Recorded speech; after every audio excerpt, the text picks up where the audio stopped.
ఎప్పుడైనా మీ పిల్లలు మిమ్మల్ని ఏదైనా అడిగారు అనుకోండి, ఎట్లా అడుగుతారు? వానికి ఏదైనా కావాలంటే ఫస్ట్ ఏం చేస్తారు చెప్పండి? వాడు మనల్ని నైస్ చేయడానికి ఎన్నో ప్రయత్నాలు చేస్తా అంటాడు.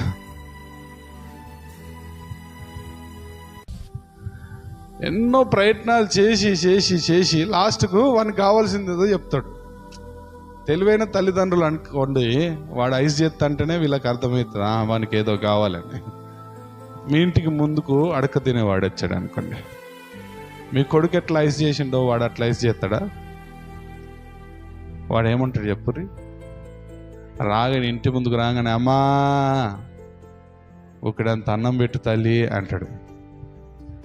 ఒకవేళ నువ్వు లేదన్నావు అనుకో, నువ్వు లేదన్నావు, ఏం చేస్తాడు? సైలెంట్గా వెళ్ళిపోతాడు, కోపం వచ్చి తిట్టుకుంటూ పోతాడు.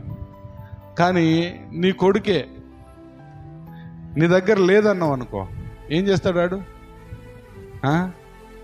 ఇంకా ఐస్ చేయాలని చూస్తాడు, ఇంకా ఐస్ చేస్తాడు, ఇంకా ఐస్ చేస్తాడు. నీకు వాని మీద జాలి పుట్టేదాకా చేస్తాడు, అవసరమైతే ఏడుస్తాడు, ఇబ్బంది పెడతాడు. చూడండి, అడక్క తినేవానికి మనకు మధ్య ఏం లేదు, సంబంధం లేదు. కాబట్టి వాడొచ్చి డైరెక్ట్ అడిగిండు లేదనగానే పోయిండు. కానీ మన పిల్లలకి మనకు మధ్య ఏముంది? రిలేషన్షిప్, సంబంధం ఉంది. కాబట్టి వాళ్ళు కాదనగానే వదిలేయరు, దానికంటే ముందు, అడిగేదానికంటే ముందు చాలా ఉంటుంది తతంగం.